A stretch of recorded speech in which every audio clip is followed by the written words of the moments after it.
à chaque fois, c'est une minorité. Et évidemment, ça paraît évident, mais même une petite minorité, quelques dizaines d'individus, c'est ce qu'elle nous disait pour Romans-sur-Isère, qui vont pourrir la vie de l'ensemble de la cité. Et le problème, c'est qu'on n'arrive pas, à régler le souci, le problème avec cette toute petite minorité-là. Mais il faut poser le juste constat. Certains, notamment à l'extrême droite, veulent réduire cette minorité à une essence culturelle ou ethnique. Moi, je préfère... Je pense, et parce que je lis en fait la littérature scientifique sur le sujet, penser que ce sont les conditions matérielles d'existence de ces petites minorités, comme vous le dites, qui posent effectivement un problème et qui sont violents. C'est ces conditions matérielles d'existence sur lesquelles il faut agir. Parce que il s'avère que ce sont des gens qui sont parfois dans des quartiers populaires, loin d'énormément de services publics, qui ont des problèmes pour se projeter dans la vie, c'est-à-dire qu'ils n'ont pas d'horizon, ils n'arrivent pas à savoir ce qu'ils vont pouvoir faire demain, comment ils vont pouvoir élever leurs enfants, comment ils vont pouvoir avoir une vie de famille, etc. Ça, c'est la seule façon aujourd'hui de restaurer en fait le tissu républicain que certains s'emploient à vouloir déchirer. C'est-à-dire au-delà de la répression, au-delà des prisons, etc., vous dites c'est là qu'il faut régler le sujet. Ça, c'est une évidence. Et la deuxième chose, c'est que... on parle beaucoup d'autorité. Jordan Bardella a encore dit oui, perdre de l'autorité. Mais ce qu'il ne comprend pas, c'est qu'il devrait aller faire un petit tour du côté de la philosophie. L'autorité, c'est l'inverse de la discipline militaire. C'est l'inverse de la punition, d'aller sans arrêt vers les punitions plus sévères. L'autorité, elle s'exerce précisément sans coercition ou sans exhibition de la force. Relisez, Hannah Arendt a écrit un formidable livre, je ne sais pas si c'est pour vous, Juliette Briens, mais Hannah Arendt a écrit un formidable livre qui s'appelle « Qu'est-ce que l'autorité ?» Il faut déjà que l'autorité soit présente, Pablo. Il faut d'abord que l'autorité soit présente, évidemment. Que la République soit présente déjà. Que l'autorité est présente, on a moins besoin sûrement de mettre en prison parce que les gens commettent moins d'actes parce qu'ils en sont dissuadés. Donc vous dites plus de force de l'ordre sur le terrain. Oui, et moins de l'accès judiciaire. Ensuite, sur l'immigration. Alors vous dites, c'est toujours la même chose, que simplement seule la pauvreté peut expliquer la surreprésentation des jeunes. C'est un peu plus complexe que ça, mais c'est pas que la pauvreté. Qu'est-ce que c'est alors ? Un problème d'horizon, en fait, un problème de projection dans la République française. Que certains habitants pauvres, eux, auraient, ou que les descendants d'immigrés, par exemple, espagnols et portugais, auraient eu plus que les descendants d'immigrés de... Oui. Pardon ? Oui, je pense que ce n'est pas lié. Je pense que ce n'est pas lié à un fait culturel. Mais alors, expliquez-moi donc pourquoi les descendants d'immigrés espagnols et portugais et polonais s'en sont sortis, se sont assimilés en une génération, et pourquoi chez les jeunes de l'immigration maghrébine et africaine, on ressent une régression par rapport à leurs parents et à leurs grands-parents. Il y a un truc qui s'appelait les 30 Glorieuses, on était dans une période faste, en fait, où l'intégration, certainement pas l'assimilation. D'après les 30 Glorieuses, il y avait une période en France où les immigrés de ces pays-là aussi étaient parfaitement assimilés, on n'entendait pas parler. D'ailleurs, le racisme n'existait plus en France. Expliquez-moi pourquoi il y a une régression. Il y a un truc qui est très intéressant, c'est justement le racisme. C'est que précisément, en fait, c'est fondamental aujourd'hui dans notre société. Donc c'est la faute des Français. C'est fondamental dans notre société. Et je suis désolé, mais à l'égard des Espagnols, des Portugais ou des Polonais, il n'y a pas de racisme. Et là, répondez-moi honnêtement. Si les faits avaient été inversés, que c'était pas un Thomas qui était mort, c'était un Fayed ou un Amine, et que tous les agresseurs avaient des noms à consonance française, est-ce qu'on n'en aurait pas parlé comme un fait de société ? Est-ce que ça n'aurait pas interpellé ? Pour le moins interpellé. S'il y avait un mobile raciste, bien évidemment que ça aurait été interpellé. Alors, mais sans mobile raciste, je pense que sans mobile raciste, ça aurait interpellé aussi. Bah non. Je vous le dis. Il y a quand même une grosse différence. C'est que moi, ce qui me motive, c'est l'égalité. Et ce qui motive Juliette Briens, c'est la haine de l'autre, le racisme et la xénophobie. C'est quand même une grosse différence. Je ne vais pas répondre à ça. Il y a effectivement une minorité dans les quartiers qui embête tout le monde et qui prennent le contrôle du quartier et pourrissent la vie des gens, notamment, mais même en priorité d'abord, les gens qui habitent dans les quartiers et qui sont d'honnêtes citoyens. Et après, parfois, ça déborde et ça déborde de plus en plus.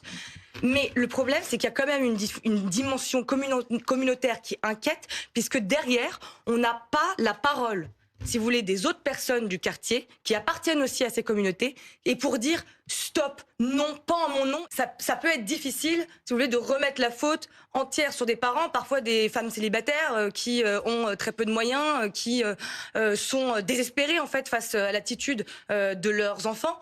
Mais donc je pense que ça passe surtout et avant tout par la justice. Parce que quand on voit certains qui se font attraper, quand il y a des grosses affaires et qu'on se retrouve avec des jeunes, avec des casiers judiciaires à plus de 17, 18, 20 condamnations. Parfois, mais c'est plus long que notre bras, quoi, le nombre de condamnations par exemple, qu'ils ont eu dans leur vie. Qu'est-ce que ces jeunes-là font encore dehors? Pourquoi ne sont-ils pas en prison? Manifestement, ils n'étaient pas prêts à réintégrer la société. Donc, la chaîne d'autorité, les parents, c'est compliqué. Il y a quelque chose à faire à part les parents. Pablo. D'abord, je pense que la solution est une solution, hélas, à rien.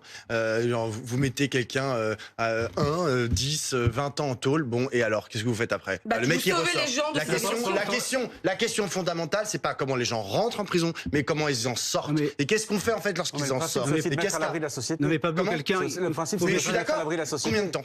C'est toujours la même question. Ah, en fait. bien sûr. Et donc la question, c'est vraiment la question qu'il faut se poser, c'est comment après ils peuvent réintégrer la société. Et ça, tout le monde s'en fout. Genre, on les met en prison et puis après, c'est plus le sujet. Ça, c'est la première chose. La deuxième chose, c'est que moi, je vais reprendre exactement ce qu'a dit Hakim. Hakim, il a mis l'accent sur 2 points. Il a dit, dans les quartiers populaires, les services publics sont complètement désaffectés, sont genre en déshérence totale. Deuxièmement, le racisme. Qu'est-ce que répond Olivier Véran? Les mamans et le laxisme judiciaire. Je ne pense pas que ça soit la voie pour trouver une solution à ce qui se passe aujourd'hui dans avec les délinquants, on leur fait des petits bisous, une tête sur le dos, ça va aller, tiens, un travail, tiens, de l'argent, bravo. Mais je sais pas, c'est quoi votre solution? Les politiques sont dans la réaction. Moi, je pense que le gouvernement a été saisi, étonné par la vitesse des charognards de l'extrême droite à se saisir du sujet. Et c'est vrai qu'ils ont réussi. Parce qu'en fait, faut dire en fait ce qui s'est passé la semaine dernière. C'est-à-dire que c'est l'extrême droite qui a réussi à faire monter en fait ce fait de société, appelez-le comme vous voulez. Mais avant qu'on ne sache quoi que ce soit, ils ont réussi à le faire monter hyper rapidement. Il y avait quand même les faits. Alors justement, vous comprenez l'émotion. les faits, Bruno, n'ont pas été établis dès l'instant où Thomas est mort. Il y a quand même une bande des jeunes de cité étaient venus avec des couteaux. Mais ça, Bruno, avant de l'établir, il faut que la police, voire la justice passe. Vous, peut-être que, genre, vous, dès le lundi ou même dès le lendemain, maintenant vous c'est étiez au courant. établi, alors. Mais il faut attendre. Mais non, moi, je vais vous dire, ce n'est pas établi. La justice n'est pas exactement. Le mobile, non. Le mobile de ces individus n'a pas encore établi et le procureur de Valence n'a. Il n'y a que l'extrême droite, en fait, qui arrive à savoir le mobile dès le lendemain. En fait, il y a tous les Français qui pensent pareil. Vous avez vu les sondages dont vous avez parlé sur ce plateau tout à l'heure. Ce qui fait monter le réel, il y a 2 choses. Le RN, pardon. Ce qui fait monter le RN, il y a 2 choses. C'est le réel et le déni du réel. Le réel qu'on connaît tous, enfin apparemment pas tout le monde, par exemple nier que l'insécurité monte en France parce qu'il y aurait moins d'homicides depuis 50 ans, alors que vous venez d'entendre le témoignage de la mère de Madame Pérez qui disait que son fils n'avait pas été compté dans les homicides parce qu'il n'y avait pas eu d'intention alors qu'il s'était pris un couteau dans le cœur.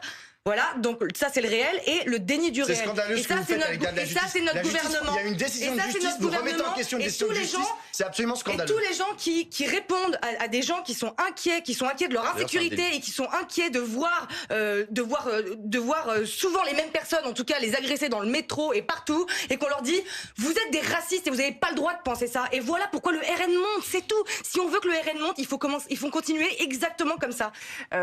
Vos solutions c'est quoi? Qu'est-ce que vous demandez?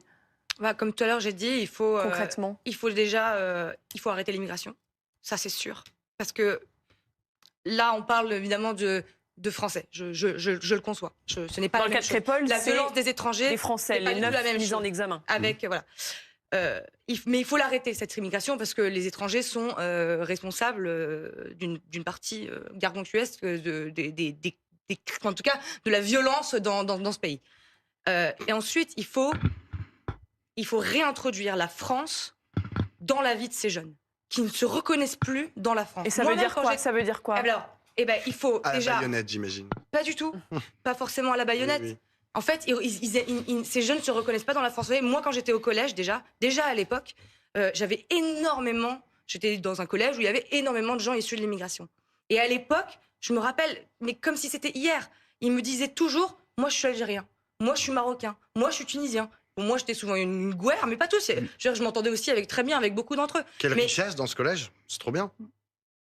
Vous comprenez ou pas ce que je vous dis? Ils se sentent pas français. Je trouve ça vachement vous comprenez bien. ou pas? Alors.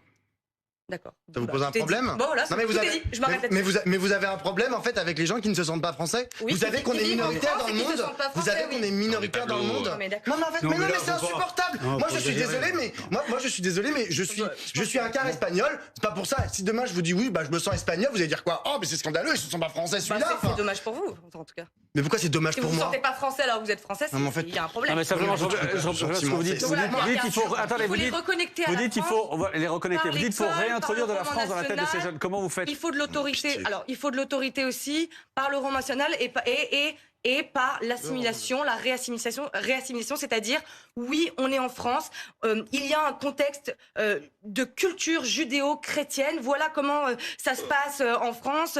En France, il n'y a pas de djellaba, il n'y a pas de... le voile n'est pas la norme, etc. Oui, les maires ont le droit de mettre une crèche dans leur ville, etc.